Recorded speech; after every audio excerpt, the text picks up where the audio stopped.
Love's excelling joy. As we continue Lent with the Wesleys, let's hear some words from another Charles Wesley hymn. He writes, "Open my faith's interior eye, display thy glory from above, and all I am shall sink and die, lost in astonishment and love." Charles is trying to capture how God's love, when we are open to it and sense it, astonishes us. I love how he asks God to open his inner eye so that he can see God's glory. And in doing so, Wesley says he will sink and die, lost in astonishment and love.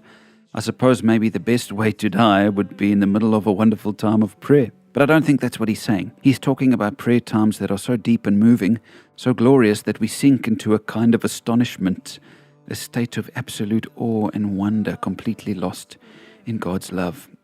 Paul wrote some words to the Romans 8 verse 26. "The Spirit helps us in our weakness. We do not know what we ought to pray for, but the Spirit himself intercedes for us through wordless groans." Whenever I've read that in the past, I've thought that he was saying, if you're so lost and upset and broken, come to God anyway, and if you can only groan and not even speak, the Spirit will take your wordless groans up to God. I still think that's true. But reading these words of Wesley's, it occurred to me for the first time that we might have prayer moments that are so wonderful, so close to God, so full of his glory that we are at a loss for words. And in those rapturous, joyful moments of prayer, the Spirit also takes our wordless groans of ecstasy to God.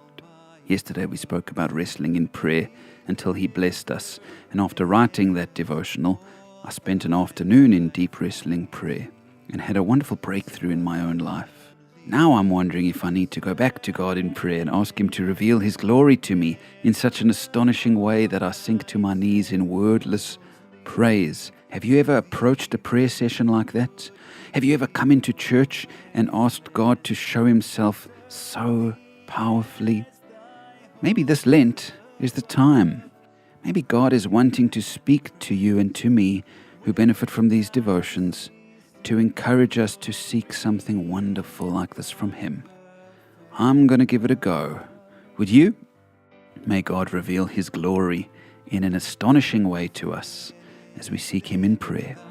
New creation, pure